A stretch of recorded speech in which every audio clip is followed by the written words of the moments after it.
one would have believed in the first years of the 21st century that a group going to the marquee to see a double feature would discover that two movies were playing at the exact same time.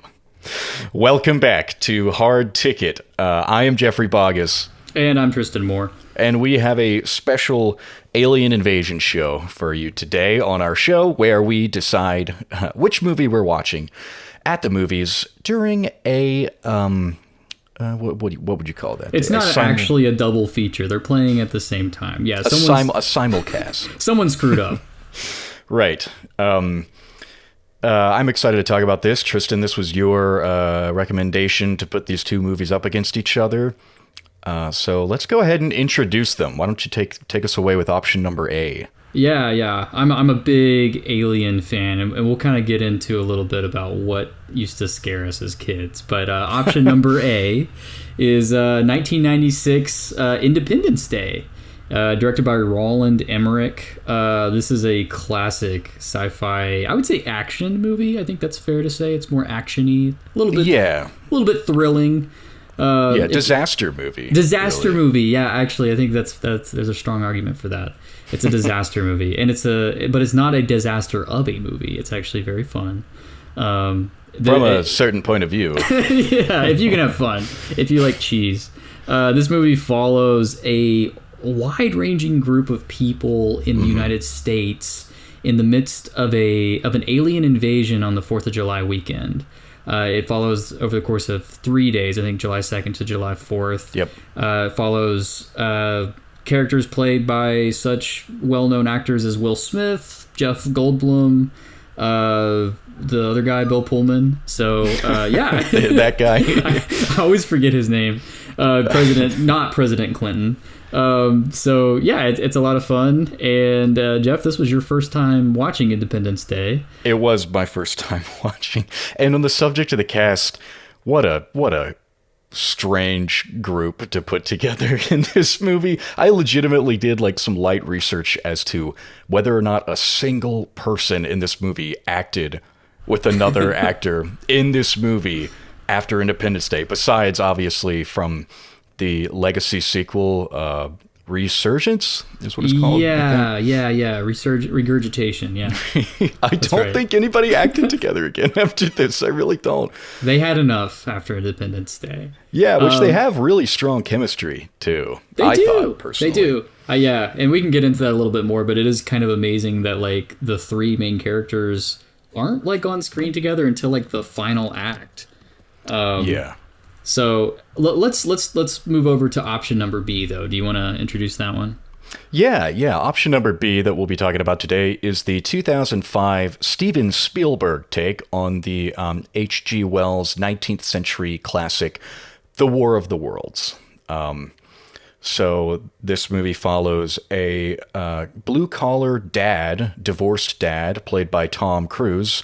You know, blue-collar looker right there. As a town in, I think they live in New Jersey, somewhere outside of New York City. Mm-hmm. They realize very quickly that the world is being invaded by a very hostile force, and so it's up to Cruise to kind of keep his family together and outrun the aliens before their technology, super advanced technology, brings an end to humanity. So will they survive? Will humanity survive? You probably already know, because this story has been adapted many different times. And my experience with this movie is kind of that it was my entry point to it. I figured it was one of the more, I guess, accessible adaptations of this story. So I watched it in high school. Okay. And I don't even think I realized it was a Steven Spielberg movie, because it is so bleak. Oh, yeah. Yeah, it might be bleaker than Schindler's List, honestly. I mean, it is one of the most depressing movies, I think. At the time of me watching it in high school, I was like, holy crap, like, I feel so bad right now. It is super depressing. It's a very downbeat ending. I mean, even though it's a happy question mark ending, it's very downbeat. It's very there's no big explosions, unlike Independence Day. So that's interesting. So you'd watch the movie in high school. What was your opinion of the movie at that time? I think I liked it. I don't want to give my high school self too much credit in terms of like media literacy, because it's one of those movies that you hear, the name, The War of the Worlds a lot, and you watch it and you're like, regardless of what I think, I have to tell people that I like it. And I've been told so many times how good it is that I actually think I do like it. And I did, but I didn't want to watch it again. I don't think, because it was so depressing. Yeah, very understandable. Well, okay, so my relationship to these movies, it stems from childhood. It's childhood trauma, but I kind of want to open with a little bit of an anecdote that I have from when I was a kid. Okay. I don't remember exactly how young I was. I was probably between the ages of 4 and 7, we'll say. So like early elementary school or like preschool. I was staying with my great grandma. And I distinctly remember she was pouring me a glass of her signature sweet tea, which was more sweet than it was tea. And nice.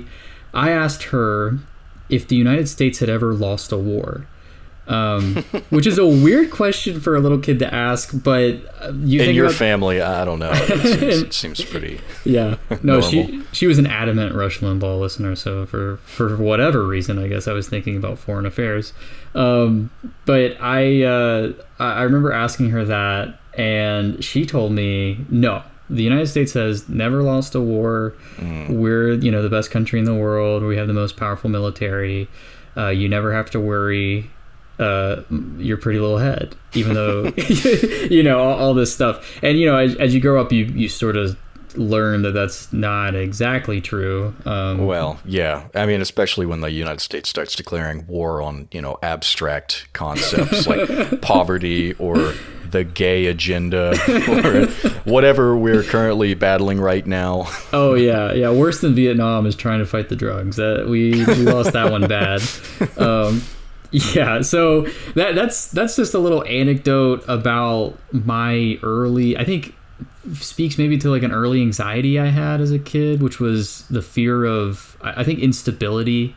Like I was afraid of the idea that our country would be invaded. And I know as a little kid, I can't remember a time that I never knew Independence Day.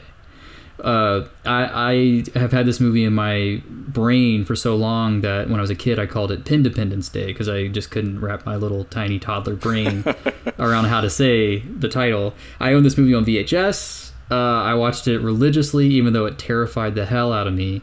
Independence Day? Yes. Day? Okay. Which is insane, right? But you're also talking to a kid who was terrified of E.T., right? That's true. So, yeah. Yeah.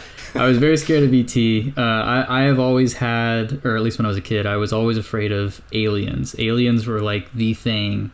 Wasn't scared of ghosts. Wasn't scared of, Frankenstein and Dracula. I wasn't scared of serial killers. I was terrified of aliens.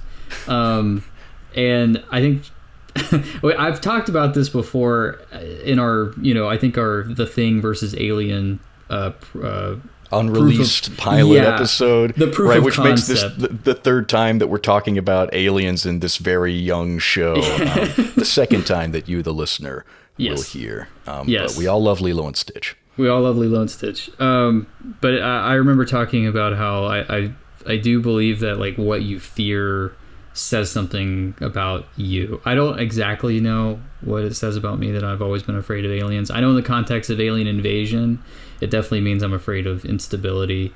Yeah. I fear occupation or being told, where to go and what to do, that sort of thing. So there's a control element there. But also I was scared of E.T., and that's not an alien invasion. I think I was just scared of him because he looks like a hairless baboon. Yeah. So right. That's a nice description. Yeah, that's putting it kindly. It looks like a burnt chicken nugget.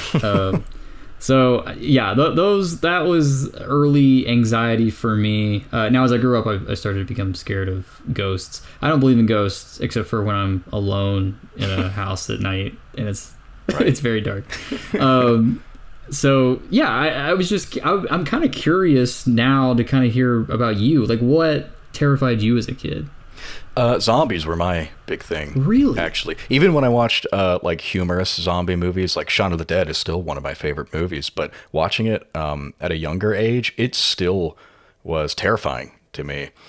And my friends would watch The Walking Dead in high school, and we'd be in our group chat texting about that, and I would be watching new episodes of How I Met Your Mother while it was airing because zombies were never my thing. They just like, there's something about that humanoid, like, I guess, just kind of uncanny. being out of control of your own body like that. And the way that a lot of zombies are like slow creeping presences, and they're coming towards you. It's almost like It Follows, like it's always moving towards you. Yeah. And you can't shake it. And then you get a whole horde of them, and it's like, it doesn't matter how slow they are, they're going to get you. It's that sort of primal paranoid fear right there. That's the one that I dealt with.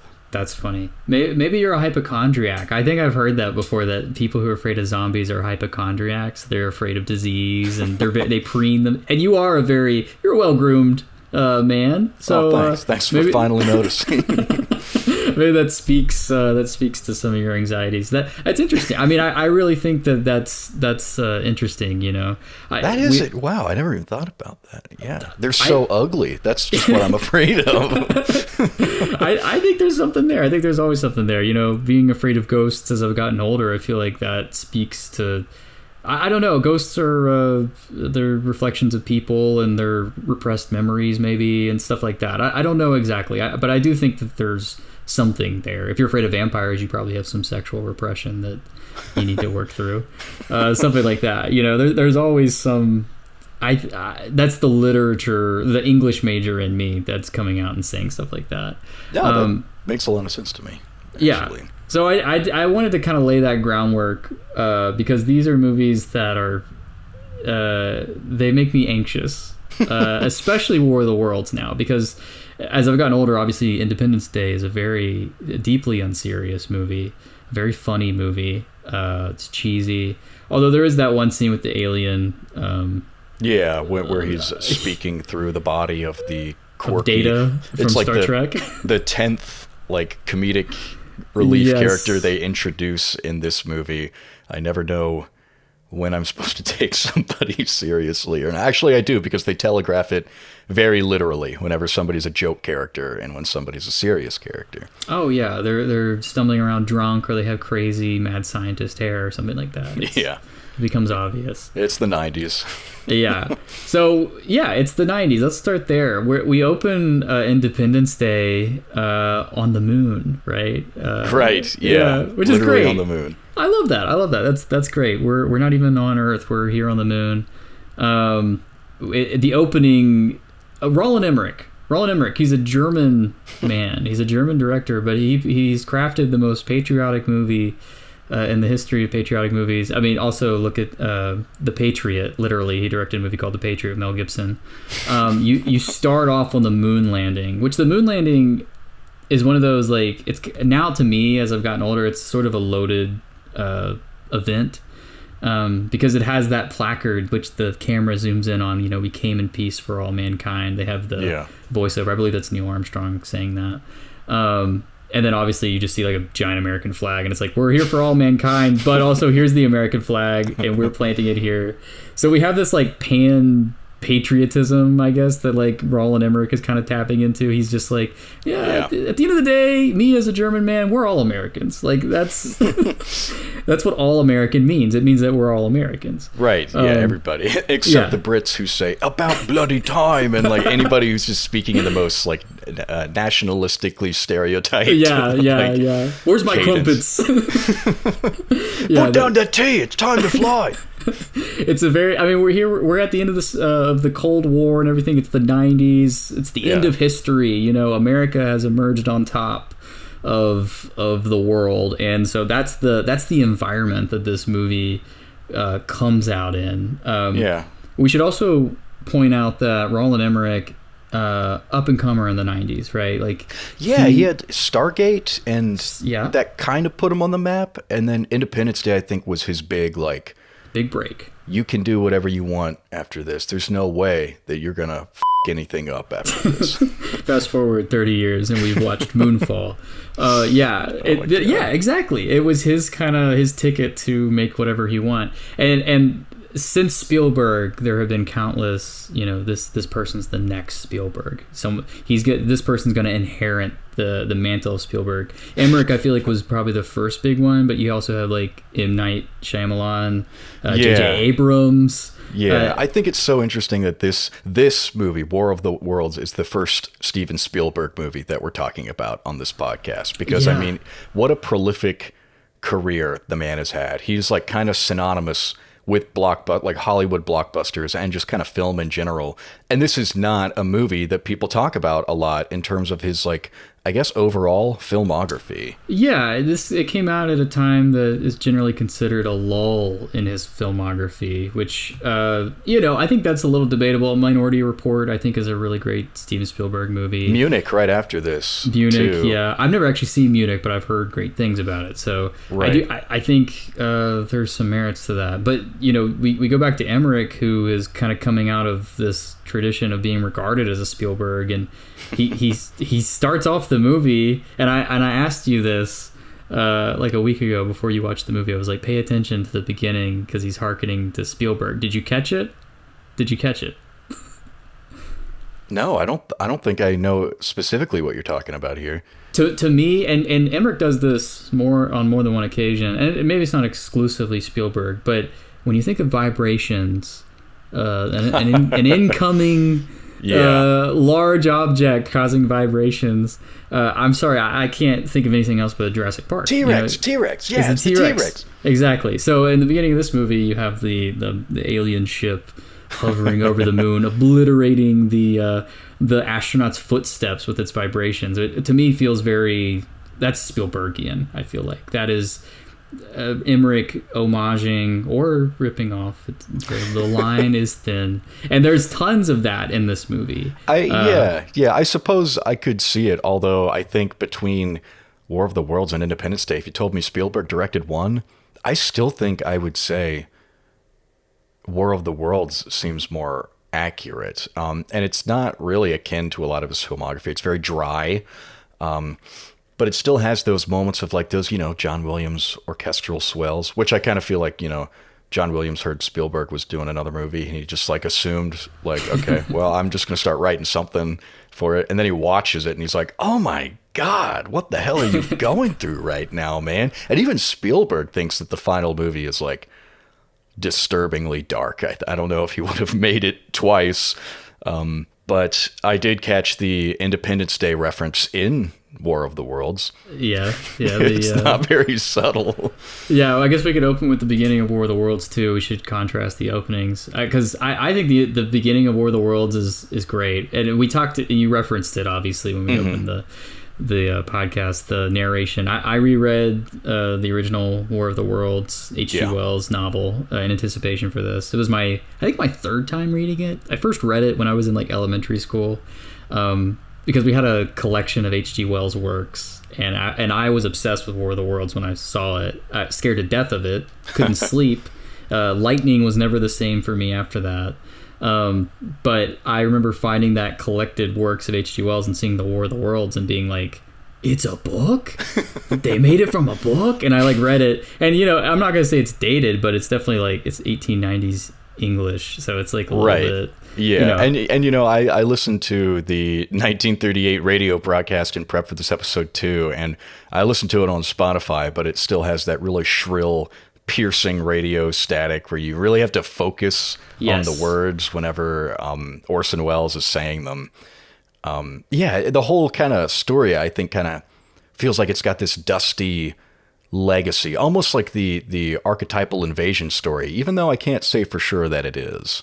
Yeah, I see what you're talking about. I mean, at the context of War of the Worlds being written was at like the zenith of the British Empire. So it's just, the idea of this empire, which literally, the sun never sets in the British Empire. That's a famous saying. Like the idea that this empire could be toppled by an outside force was inconceivable. And so there is sort of this... Same in America. And the same with America, right? Yeah. Which is why Spielberg transplants it to America in his movie. So, yeah, there is sort of a dustiness in terms of, like, there is no British Empire anymore. It did eventually kind of come crumbling down. Not in the way Wells kind of foretold it, but, you know. So I do think that's interesting. But it has remained timely, and I think the proof of that is in the pudding with Spielberg's movie, because we're not in the 90s anymore when we come into War of the Worlds. It is very much not in the 90s. No, very, very much a post 9/11 kind of telling of this story, and a lot of the filmmaking and camera techniques. You know, when I watched it, I was reminded of honestly, like Cloverfield, which is a disaster movie. And it's found footage, and I think it's one of the better found footage movies, but it's got that like shaky cam, street level kind of thing, and that's a kaiju movie. Yeah. This movie shrouds it in a little bit more mystery at the beginning as to what exactly is happening, but you still get that on the ground level, and you get it with a little bit more of a heightened filmmaking sense in typical Spielbergian fashion. It's not found footage. There's some shaky cam. But the effects look really good in this scene. And the way that they reveal the tripod as it rises from the ground is like in store windows or on car windshields. And it has through a video camera, which is through really a video fun. camera, right? Yeah, and it's got almost like, you know, that Jaws kind of like hide it and keep the suspense up, and kind of like we as audience members get to ask what it is, while the people in the movie are looking right at it and asking themselves the same question. Yes. I think the reveal works very well. And I think the reveal in Independence Day works remarkably well, too. Yeah, we should compare these two reveals. I mean, yeah, the reveal, I think, of the tripod machine in War of the Worlds, it may be the highlight of the film. It may be my favorite sequence. It's really memorable. There's a lot of suspense going on. And then the sound of the tripod, the sound design in War of the Worlds is incredible, especially the siren kind of horn that blows, and everyone's just sort of watching it, and they're confused and they're tense and they're just waiting for it to do something. And then it does something. And then it does something, yeah. And then you compare that to Independence Day, which is great. Also, one of those things that scared the hell out of me as a kid, because you have these fireballs in the air. It sort of reminds me of maybe the Ten Commandments. I've seen clips of like those old biblical epics where you have the fire in the sky. It's sort of like God coming down from heaven almost. Yeah. It's very, it feels biblical. And then they come out of the clouds, which is great. You have that great shot of New York City. You have the skyline. You see the Twin Towers, which are relevant to this discussion. And it's always surreal seeing them like in a movie, like just honestly. I don't know. Maybe it's not just me. I think it's just everybody when they see them, they're like, oh, remember that. But then you have this gigantic saucer, right? Which it's very classically designed. Like it's a flying saucer, but it's also 15 miles wide, and it has all these weird kind of mechanical details. It's just a little bit different, enough to not feel like a cheesy like 50s like B movie with like, you know, tin saucers and stuff. It feels more, there's some heft to it. There's scale. Yeah, there is a lot of scale, and a lot of props go to like the miniatures that they used in that movie, and the way that the initial kind of scale reveal, which is the satellite like slowly moving towards the big ship, and it disappears, and it still hasn't crashed for like a few seconds, and you're like, oh my god, that thing is big. It's really cool. Contrast to War of the Worlds, where like David Coep like made a list of cliches that they didn't want to repeat in this movie, and it's almost like just bullet point everything that happens in Independence Day. We don't want to see the president. We don't want to see capital cities. We don't want to see landmarks. We don't want to see the ships showing up in the sky, which is why the tripods are planted in the ground ahead of time, and the aliens in War of the Worlds like enter them through streaks of lightning, I guess. they ride the lightning. They ride the lightning underground, and they are kind of polar opposites, which you know, it kind of, there is sort of a a conversation happening between these two movies, I There guess. is. And we've been dancing around it a little bit with the Twin Towers and the whole 9/11 of it all. But the 9/11 of it all. Yeah, you have a pre-9/11 America and you have a post-9/11 America, and Independence Day is definitely the height of pre-9/11 America in the sense that, it's right before the towers fell and everything. It's America sort of feeling itself.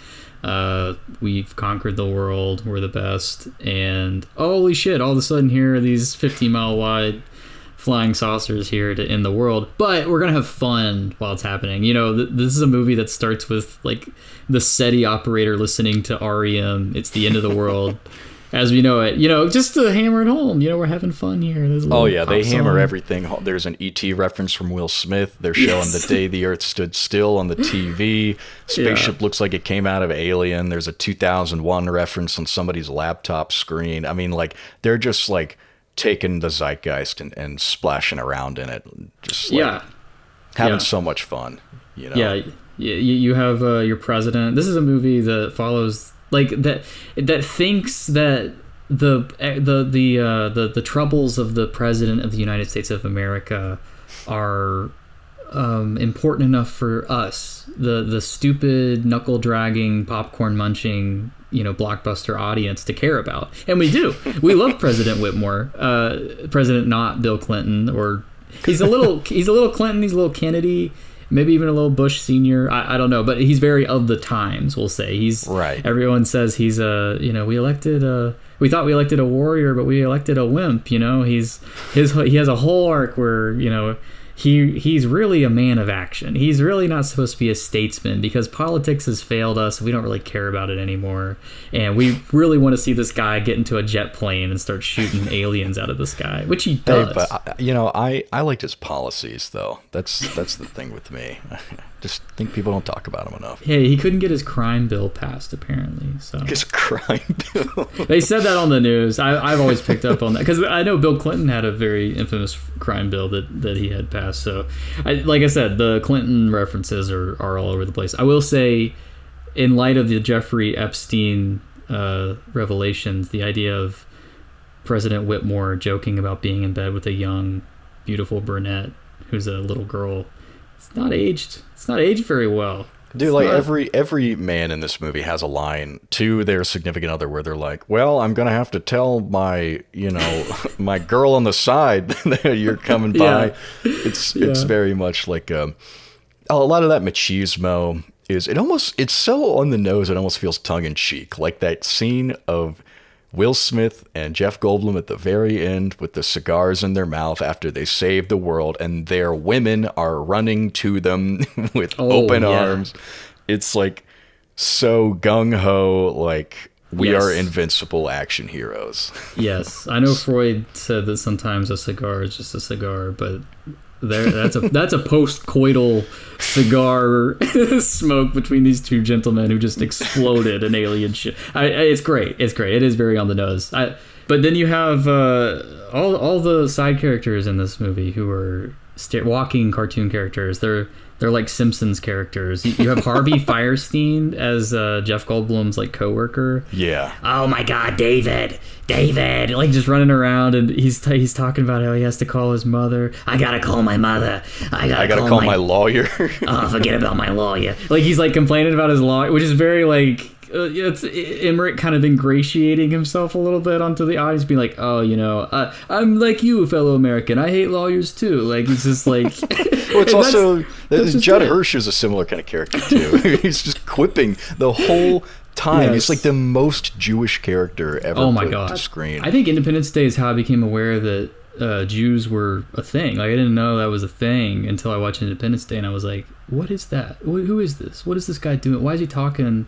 What's a schmuck? Right. What's a schlemiel? What are they reading at the end? Like what is all this?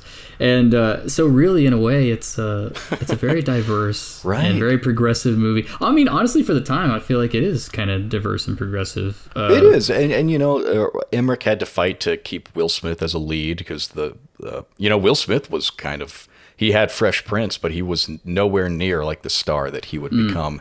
he blows up in the late 90s and becomes like, I think for a time he had the highest net worth of any working actor in Hollywood. Yeah, he became a mainstay of Michael Bay, stuff like Bad Boys and all that. So yeah, this is Will Smith's come up. Men in Black, I think, came out the year after.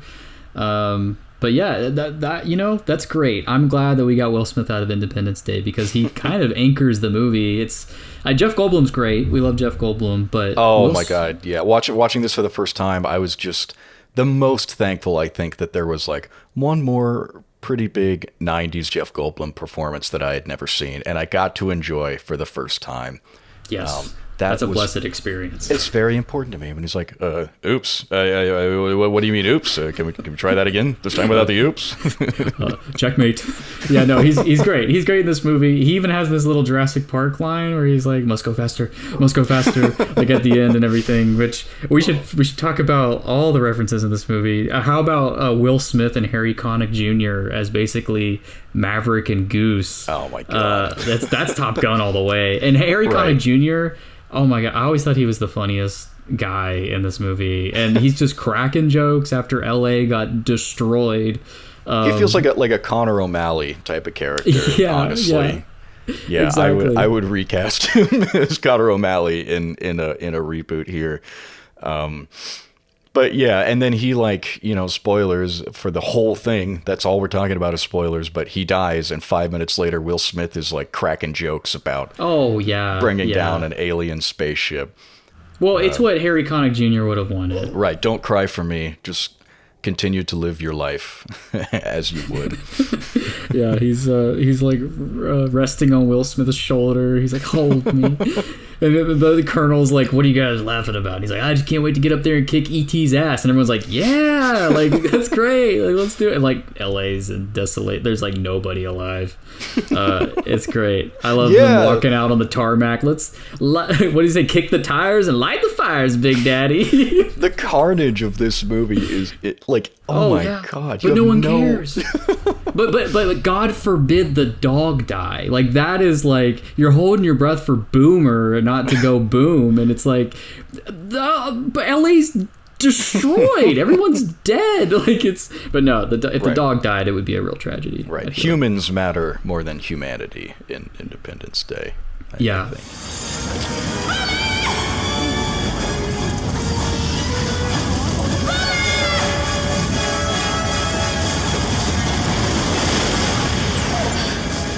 I kind of want to contrast, and I can't remember Will Smith's girlfriend's name now. She is the stripper with that heart of gold. Is it Jasmine? Jasmine, that's her name. Yeah, which is great. She after surviving the LA disaster, she finds like the only working truck in the city, and she decides to go around and help people. Yeah. Who are in need, who are injured, who are desperate, and I think we should maybe compare that to Tom Cruise and his two children driving their automobile, near the Hudson Ferry, and then they get ganged up on. And this may be the most anxiety-inducing scene. Yeah, honestly, this part, I mean, this is coming off of not only just the reveal and the initial arrival of the aliens, but also like the scene where the plane crashes into the house and they don't discover it till the morning because they're in like, I guess, Tom Cruise's ex-wife, her current husband is like a doomsday prepper, and there's like a bunker in the basement. And he's got a nice gym down there. So he does, yeah. I don't know if they say what he does, but he makes good money. But that set piece of the Boeing, the downed Boeing, which apparently they purchased a real Boeing and just like ripped it to shreds for this scene. And there's a lot of scenes in this movie where I'm watching it and I'm just thinking to myself, wow, that looks so expensive. It's one of those blockbusters. Yeah, I believe that jet is actually still on the Universal backlot, and like people I think can tour it. Like I believe that's still there. That's awesome. Yeah, nice recycling because of the copious amount of urban waste produced by the movie industry. Actually makes me really depressed. But yeah, the car scene comes quickly after, and they're like the only people with a functioning car. And I think it's interesting in apocalypse movies. apocalypse is kind of a different genre than post-apocalypse, because post-apocalypse, you don't see the world go up in flames. You don't see the panic and the chaos. That's a really, really good scene in the first episode of HBO's The Last of Us. Yeah. That first episode is a masterpiece of just terrifying collapse of humanity. But you kind of get it in the scene with the car that you're talking about, where Tom Cruise, he lets his son drive, and he's like driving slow in this big group of people who are trying to find like refuge somewhere. And they start tapping on the windows. They start getting more aggressive, and it's a huge swarm of people. And eventually, somebody pulls a gun and forces them out of the car. And this is a bloodless movie too, up until this point where somebody like breaks the back windshield and are literally ripping the shattered glass with their bare hands and bleeding all over because they are that desperate. The way that this movie covers like just the downfall of society is very, very well done in this scene. Yeah, and it's super bleak. It's like rats on a ship. And you compare that to Jasmine going around LA, and you have two very different movies in terms of how they portray people reacting to this sort of apocalypse. Like you have one, like Independence Day is very optimistic. It portrays people banding together to fight the threat. There is a regroup, there is a counterattack. As opposed to War of the Worlds, which is a refugee movie, there will be no regroup, there will be no counterattack. You just have to try to survive. And so much of this movie also takes place in basements, which feel like catacombs. It feels like you're already dead in a way. Like you have lost a part of your humanity that you can't get back. You're just trying to survive. You're an animal. Yeah. And so the car scene, really ramps that up. And of course they get out of the car. A guy gets in the car, and he had a gun to Tom Cruise's head, and Tom Cruise drops his gun, and then someone else picks up Tom Cruise's gun and then shoots the guy driving. It's just this horrible, just like snowball, and it's just all framed against Tom Cruise and his kids in this like diner, this 1950s diner too. I don't know, which is like a perverse, like nostalgic touch, right? Like it's just like this gross 50s grimy diner where like lights are flashing in and out, and he's crying. Like Tom Cruise is crying, and there's a disillusionment, right, to seeing your dad cry. Like that's like I remember the first time seeing my dad cry when I was a kid, and that really like struck me in a way because for one, the man, he's the man of the house. He's not supposed to cry. He's not supposed to show that sort of emotion. Your dad's supposed to be your rock, and seeing Tom Cruise cry in that scene. There is a real sort of disillusionment that Steven Spielberg is tapping into. Again, I think post 9/11. Not saying your dad's America, but like you know what I mean. Like it's just like you're seeing this system crumble. Like you're just seeing it all fall apart, and everything goes up in great big flashes, beautiful fireballs, and Independence Day. But at the end of it, you get like a phoenix, America rises again. And it's very different, these two scenes. I feel like that's a very good like way to compare these two. I know the Jasmine thing it's very much just a little side plot, but you just have one director who's like, I think everybody would probably be like pretty friendly with one another, except for Albert Nimzicki, the biggest asshole on the planet Earth who just wants to nuke a major American city. Besides him, everybody seems like they're getting along pretty well. Right. But then Steven Spielberg's like, I think if this happened, it would probably be worse. And I'm curious, Jeff. What do you think? Like, what do you think one is more right than the other? Because I kind of feel like Spielberg's being maybe too bleak, but I also feel like Emmerich's probably being a little too optimistic. I think the difference between sort of the invading forces in both might be a contribution to how they're handled so differently, because once the tripods are up, they are a threat until they fall at the end. They are constantly moving. They're constantly pushing humanity to different places to seek refuge. With Independence Day, the spaceships are pretty much static, and they fire one big blast that wipes a lot of people out, and then they're kind of null after that. There's actually a really big stretch where the aliens don't do anything in Independence Day. They kind of just give the Earth time to band together, I guess. Yeah, apparently off screen they go to other cities, like smaller cities, and start annihilating them, and we just don't see that. So Okay. I guess they are busy off screen, but you're right that there's this period of time. Listen, your survival strategy in Independence Day is pretty simple: get out of the city. Whereas in War of the Worlds, I mean, it's a very intimate terror compared to the just immense scale of the ships in Independence Day. Like the tripods are coming out of your neighborhood. They're and they're grabbing you. They're shooting individual people. They're not shooting... They're where people are. Exactly. Yes, they're where people are. They're coming for the people because people are possibly a resource in War of the Worlds. They're possibly being farmed. It's pretty disturbing.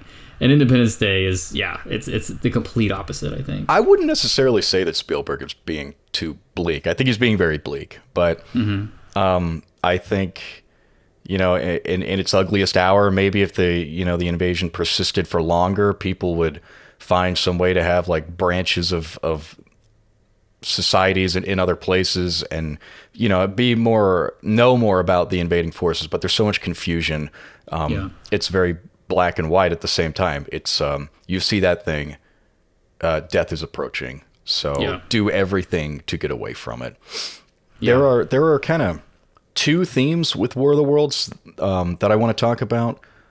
I think one really works, and I think one doesn't as well. And one of them is the scene in the basement of Andy Dufresne, where Tom Cruise is trying to console his daughter, and she asks him to sing her a couple of lullabies that he doesn't know the words to. Right.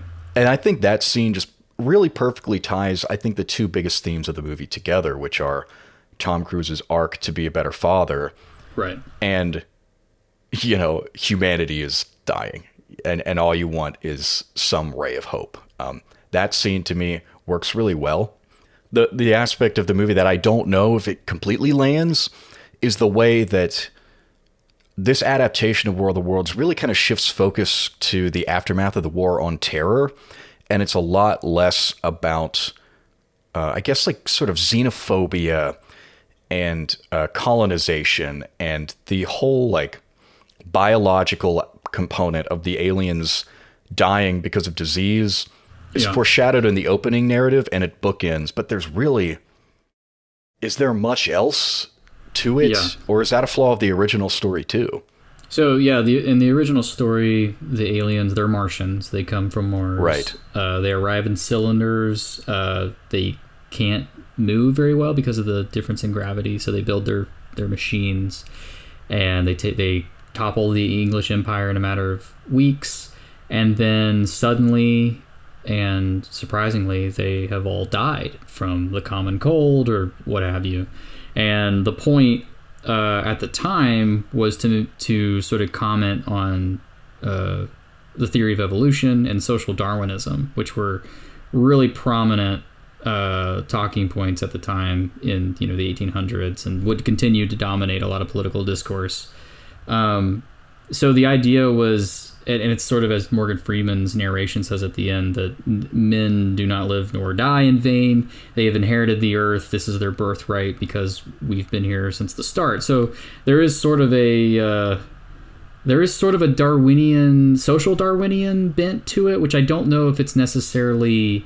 I think that might be a little dusty, like you were saying earlier. That might be a little bit dusty because I think now that social Darwinism has fallen out of favor because we associate that now with like the Nazis and stuff like that, who believe that they were, the fittest, who really did believe that. Whereas Darwin's, theory of evolution is simply a descriptive, theory of nature. Social Darwinists took that and modeled it into a prescriptive ideology where it was okay to slaughter, other nations and tribes and stuff like that. So that is being faithful to the novel. I think there's maybe some confused messaging there. Mm-hmm.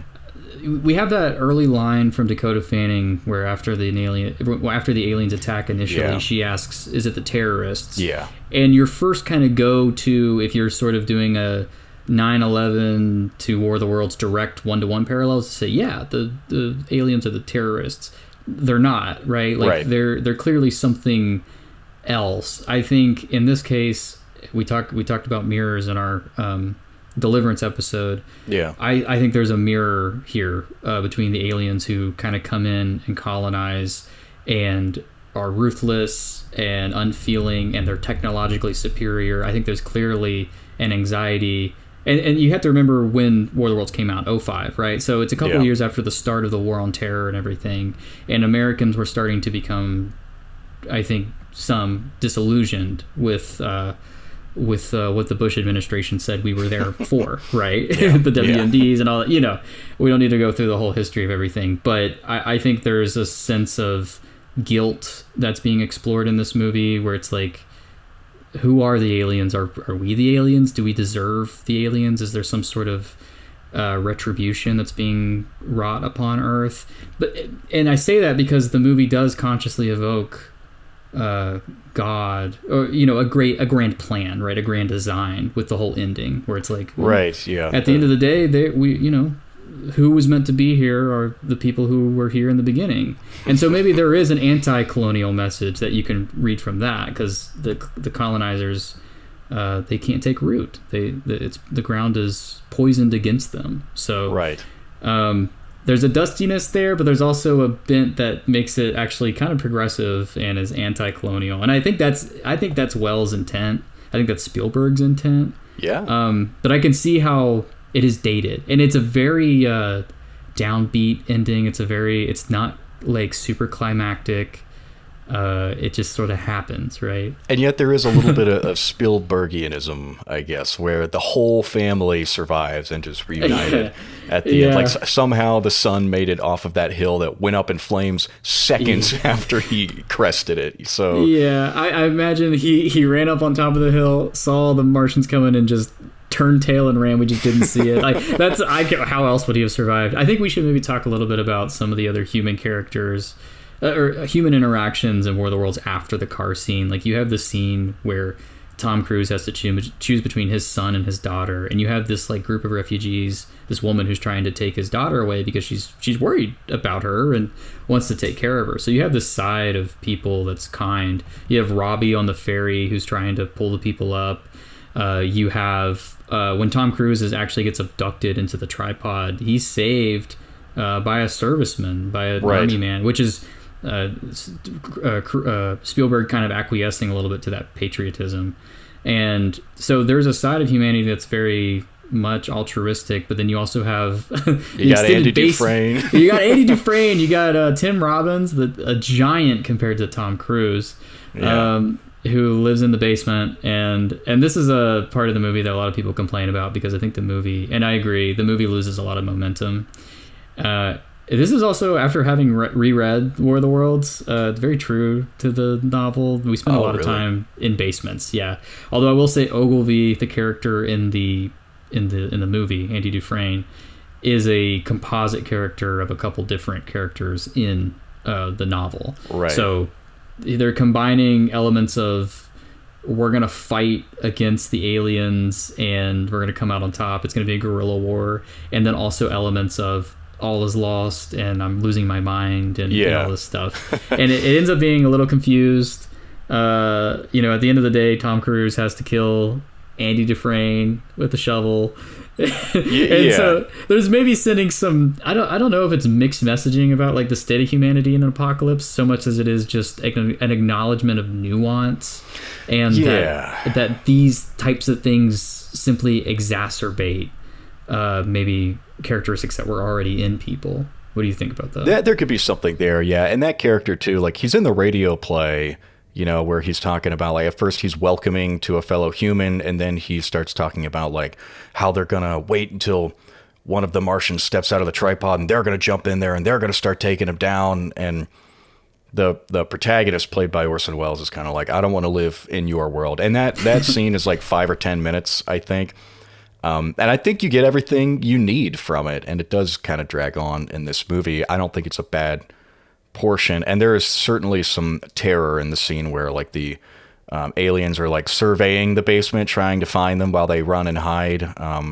Yeah, definitely the probe scene I feel like is very tense. The aliens themselves, it's a repetition of the scene, so I think it's a little redundant. But you have to see the aliens, I guess. Like people are curious. I think maybe Spielberg could have held off though until the end of the movie when the one comes out of the pod. I think he could have maybe held off until then and not had to see them, and then you wouldn't have that repetition. I think that's part of why that scene, the basement, kind of drags the third act. That makes a lot of sense. Yeah, and I've heard people compare it to the raptor scene in Jurassic Park. So you have Spielberg homaging his own films, just like Emmerich. But yeah, I mean, as the film ends, I think Spielberg's leaning a little bit on post 9/11 imagery. He has a serviceman save Ray. Yeah. They go to Boston, which is obviously a super loaded historical city, very patriotic. You have one of my favorite visuals is the red weed crumbling on the Continental Soldier statue. Oh yeah. That's great. I like that sort of thing, and I think that's Spielberg's sort of bookending and being like, yeah, disasters suck, and the terrorists made us all scared and stuff like that. But at the end of the day, we can all hopefully smoke our cigars and receive Don't our there be fireworks. Yeah. Oh my god. So that's the end of War of the Worlds. In contrast to the end of Independence Day, which is a computer virus run amok. Which is great. It looks like the computer virus again from Jurassic Park. That's you didn't say the magic word. Yeah, like it's got the skull. System. Oh my god. I know this. That's great. Yeah. Oops. What does that mean? What do you mean? No, I got it. Some jerk didn't put. I know what I got it, dog. mean when I say oops. What do you mean saying oops there? Well, you say we try that one again, huh? Yes. Without the oops. Let's move on to the questions. Yeah, do you want to open us up or do you want me to fire first? I think I'm going to open up. Let me pull these up here real quick. All right. Question number 1. I've kind of done a variant of this question in our, I think, the Thing and Alien episode. But, so if you could drop one character from one movie into the other, who are you picking and why? I'm dropping Judd Hirsch. Goddamn you! Into War of the Worlds. Yeah, you know it'd be better. You got your wisecracking, I guess, dad along for the whole ride, and the alien show up and he's like, well, look at this schlemiel over here. It's just a whole, everybody has a fun time. Yeah, he's like, I'm not even dressed in my Sunday best. I look like a schmuck. He's just going around. No, he'd be great. I think he'd be the grandpa. I think he'd tag along with Tom Cruise. Yeah. And everyone. You couldn't drop, like, can you imagine, like, Dakota Fanning's character in Independence Day? She's screaming the entire time on on Air Force One, just like screaming, and oh my god, that'd be awful. Yeah, just trade the president's daughter, who's played by Mae Whitman, by the way, pre-Arrested Development, pre-Scott Pilgrim. She's so young in that. But yeah, just switch the daughters and put Dakota Fanning on it. Oh yeah, or switch Jasmine's son, who comes out of the tunnel after the LA destruction. He's like, "What happened here, mommy?" With Dakota Fanning screaming and like having an anxiety attack. It's great. Polar opposites. Yep. Yeah. Okay. Well, on the subject of the devastation we see in both of these movies, which one do you think accrues the highest kill count, and what do you think? Which world do you think is more fundamentally changed in the aftermath? Okay. Yeah, I think this is an interesting question because so you have the ending narration from Morgan Freeman where he says, "By the toll of 1 billion deaths, we had earned our right." Now, I think he's talking about like evolutionary history. I think the same thing. Yeah. Yeah. So I don't know if we can necessarily peg War of the Worlds with 1 billion people dead, but I will say this: even assuming the Independence Day aliens destroyed every single person in every major city they hit, I still think they're probably. I mean, they've killed a lot of people, probably hundreds of millions. But I think the War of the Worlds aliens, they seem to be popping up all over the map. Like, they don't have weapons of mass destruction, but they do have numbers. And I think that it's probably pretty evenly matched, but I'm going to say War of the Worlds. I personally think Independence Day claimed more lives, which is in stark contrast to its tone. Just because, like, we see a lot of people who are in the process of evacuating these cities still get the brunt of every blast. Yeah. But I also think that even if less people died in the War of the Worlds, that world is more fundamentally changed. Yeah, I think the biggest fundamental change in Independence Day is that everybody identifies as American, and they're all really happy about it. And yeah, huge the 4th of influx of July- immigration. The 4th of July will no longer be known as American holiday. It'll be the day we cried out. I don't know. I can't remember. But that's a legendary speech. It is a good speech. Yeah, Bill Yeah. Pullman's best moment ever. Probably. Yes. Besides, well, Lost Highway is really great, and Lone Star, of course, is a classic. But all right, question number 2. So we know that in the sequel to Independence Day Resurgence, the aliens come back with an even bigger ship that lands on the Earth. By the way, it's actually You know that. I don't know that. I mean, well, I'm telling you, humanity utilizes their own like advanced tech against the invaders. They basically have like fighter jets that have like lasers and stuff like that. So matching the low-key vibe of War of the Worlds, what does a sequel to that movie look like? they have to inflict biological warfare, right? Like the aliens, they bring their own disease to Earth. Oh, shit. Okay, so the aliens are coming back. Yeah, the aliens are coming back, and they're like, all right, let's get all of the canisters that we have at our own WHO and see what'll kill these guys. Oh my gosh, yeah. Yeah. Biological warfare, I love it. I kind of envisioned the sequel that was just like, the aliens don't come back, but like the terror continues because infrastructure is completely fallen apart, and it's just like the car scene times 10. Like, it's just awful. Yeah, you know, that could also be true. I do think it's interesting, like the closing narration to the radio play where he's talking about living in the world after it had recovered, and like how the tripods are now in like museums and things, and he, Right. you know, still remembers what it was like to see them and fear for his life.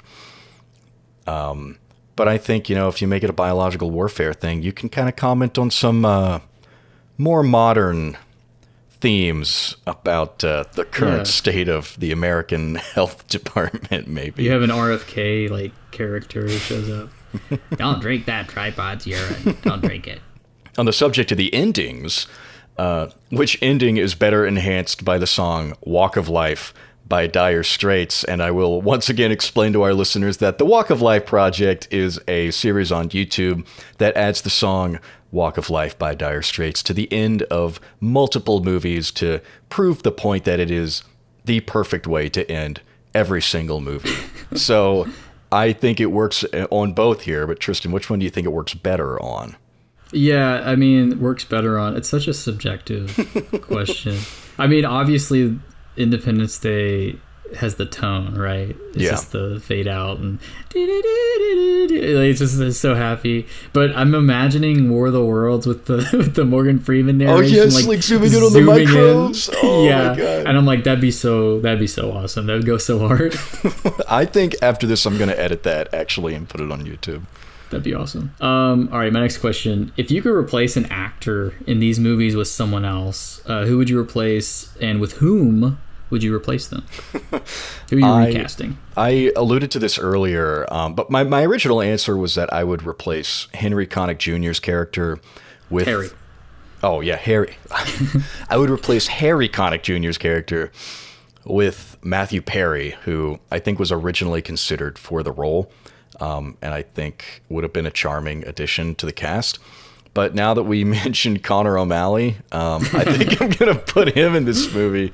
Oh my God. Yeah. That's awesome. You make Bill Pullman just Tim Robinson. Just we got to get out of DC right now. This is crazy. You really want to nuke that city? Are you sure about that? You sure about that? That's why. Oh Yeah, my gosh. that would work. Is that your answer? Oh my God. I don't even know. I know I'd replace Tom Cruise, but I don't know who I'd replace him with. I mean, I like Tom Cruise as an actor, but it's hard for me not to see him and just be like, that's Tom Cruise. Yeah.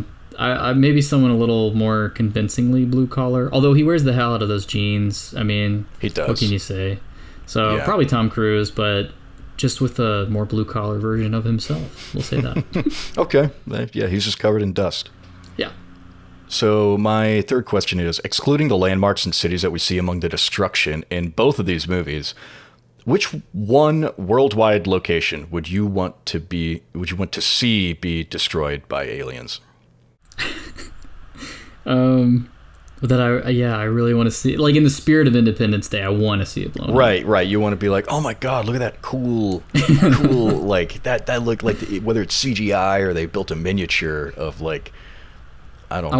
I want to see Woodburn Hall blow up at WVU. I know no one who hasn't gone to WVU is going to know that, but it's just the idea of just like a tiny little petty, like it's still a landmark. Like I think it has like one of those little signs or whatever, but it would be so funny if the aliens just showed up over Morgantown and blew up Woodburn. Like that's where they would do it though. You know it. That's where they would start. Yeah, they would. Yeah, they definitely would come for West Virginia for sure. That's good. What That's about good you? answer. What would you have destroyed? I think I would have them go to Mount Rushmore and blow up the heads, but they have to leave one head, or that maybe they try to blow one up and it turns into like a different president's head, or Okay. like, or it So are turns they into- blowing up the heads separately? Is that Yeah. how this is working? Okay, all right. They I have love to. that. They have to do that. That's the rules. They have to blow them up separately. Yeah, they're having a little bit of fun. They're like, oh, I'm gonna get these guys. I'm going to take my time here. I'm going to turn it into an art. A lot of work went into carving these faces of stone. Have you ever seen what is it, Mars Attacks? No, I haven't. The aliens in that have some fun. So I feel like Mars Attacks honestly be a good comparison to Independence Day. It's more of a straight up satire, but Yeah. they have fun. And when they blow up Congress in that movie, like there's an old lady who's like, oh, they blew up Congress. Like she's so happy about it. And I kind of cheered when they blew up Congress in this movie too. So Beautiful. all right, Jeff, what is your survival plan in either one? What are you gonna do? Yeah, my survival plan is to, I guess, just maybe go to the highest location I can. Go to like a really tall mountain, maybe above the timberline, and just see if their machines can withstand the pressure. And the wind. Go to Mount Washington, actually, where the highest like wind speeds in the U.S. are recorded, and see if I can't outlast them up there. So it's like you're kind of testing the structural stability of the tripods. If do they sway like a skyscraper, or are they just too rigid and they kind of fall over? Yeah, that's kind of what I want to see. Okay, that's interesting. You definitely see them coming. You would. Yeah, and I also don't think that any of the Independence Day aliens are going to blow up a mountain, except for Mount Rushmore. So- Hey, I will say this, spoilers for the second one. It turns out that the resource the aliens are after is Earth's molten core. So you never know. They might be digging into those mountains to get that sweet, sweet molten lava. They could be, I guess, but they'd have better luck at a volcano or something, probably, towards a tectonic plate. They should know that. Dude, what even is a mountain if not a capped volcano? There's lava. It's got a in there. lid on it. It's got a lid on it. There's lava in those hills. They just resealed it. You got to pop it back open. Yeah, exactly. What would you do? Well, I definitely leave any city like immediately. If I was in Independence Day, it's a no-brainer. I'm staying in West Virginia. I'm going into the woods, and that's it. Well, the only reason I would leave where I am is because it's like, I don't know, 55 miles from Pittsburgh, which is a city. Yeah. But there's also not a lot of industry there right now. So I don't know if they're targeting us for if they want to blow up industry, or if they show up and they're like, oh, there's only like 300,000 people here. Let's go to a place that has like at least 1 million, and they fly away. Exactly. They recognized the impoverishment of the Appalachian region, and they're just like, we'll get these guys last. We're not going to worry about it. They've already done enough to themselves. Yeah. All right. What's your next question? My question is, the nail in the coffin of the disaster genre was with Airplane in 1980, and it isn't until the period of the 90s with like Twister and Independence Day that it kind of had a resurgence. Pun definitely intended. So for both Independence Day and War of the Worlds, what's the Zucker, Abrams, and Zucker parody title for both of these movies? Oh, that's a good one. So you have, what is it? Top Secret is the spy thriller that they did, and they did Airplane, which is their airplane disaster movie. So it has to be like take me to your leader. Like it's gonna be something like that, like with an exclamation cheesy. point. Yeah, too.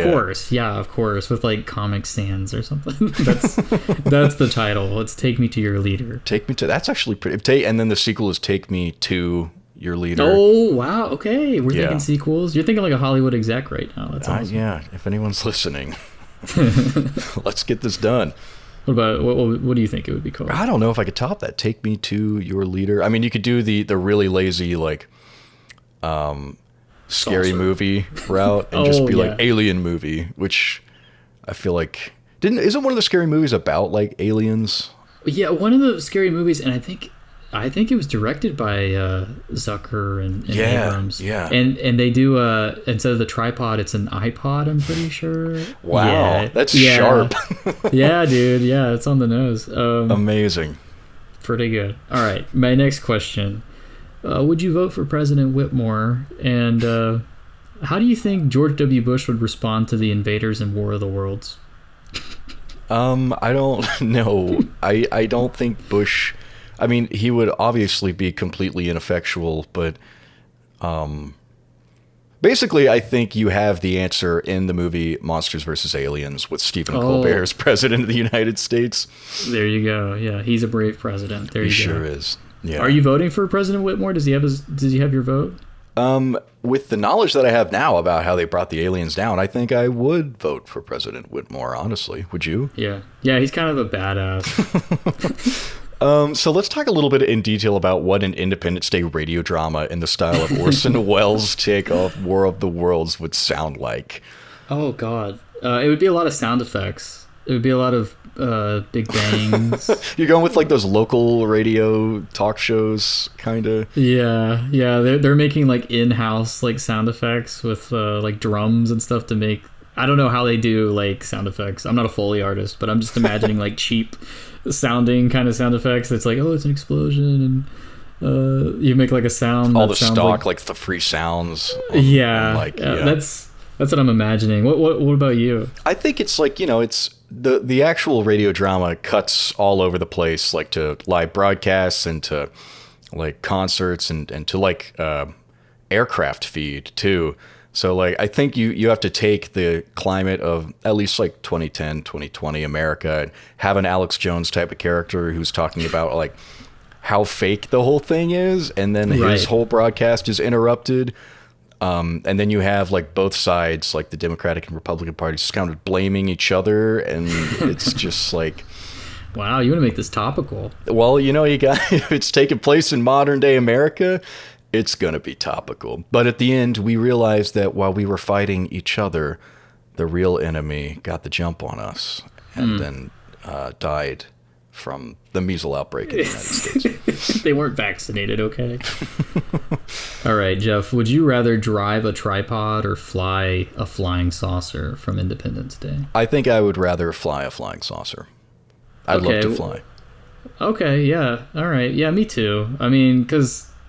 what would be the benefit of driving a tripod? Like, you would just be smashing everything. You could kill your enemies, I guess. Like, if you're a truly bloodthirsty person, maybe that's your preference. But if you want to go clothes shopping, you just wander into a mass of people and start zapping them. You get it. There you go. That thing also looks really gross on the inside. It's like really. It's got like snot and stuff coming out. Bunch of juice. Yeah. Every time they fall, there's like a big. It's like a juice pouch gets bursted with a straw and it all just like seeps out. I always interpreted it as like the tripods are like actually getting sick too, like with the aliens. So they're like sneezing and stuff. And it always give me the willies, especially when like it falls like on the camera. Like, oh, it's gross. Maybe they're like their horses. Actually, they're living things. Yeah, maybe. It could be. Yeah, they do move in herds. It's beautiful. All right. Yeah, overall, what would you say your favorite like alien invasion movie is? Is it either of these? I have a feeling it's something else. Yeah, it is something else. I really like Arrival from the past couple, like a decade ago. When did that come out? 2016? Sometime around then, yeah. And I also really love The Thing. I think that's an alien invasion. That's an alien invasion that didn't really get off the ground, we can say. True. But I would consider that an alien invasion story technically. So I think between those two, those are probably my two favorite. What about you? I've got to go with The World's End. Oh, I knew you were going to say that Of too. course. Of course. Yeah. I love that movie. Anything Edgar Wright. Although The Thing is a really good answer too, in terms of movies that like aren't kind of like satirizing the premise at the same time. Like that might be one of my favorite straightforward interpretations, but I've got to go with The World's End. They both like make fun of it and play it straight really well at the same time. That's true. Yeah. Edgar Wright can do no wrong.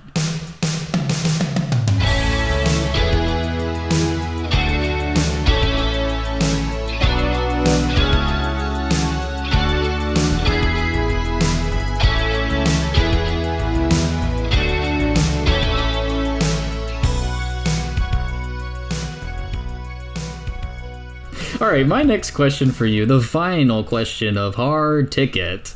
Jeff, you have to pick between one of these movies playing at the same time. Which one are you picking for your Hard Ticket? War of the Worlds. Me too. How easy of a decision was that for you? You know, it became easier as I actually thought about it. I'll say that. my initial feeling, my gut is like, God, I have so much fun with Independence Day, and like it's one of those movies. I think now it's like sort of a comfort movie, and I have so much history with it. I want to say that it was a harder decision for me, but as I thought more and more about it, I think Spielberg's War of the Worlds.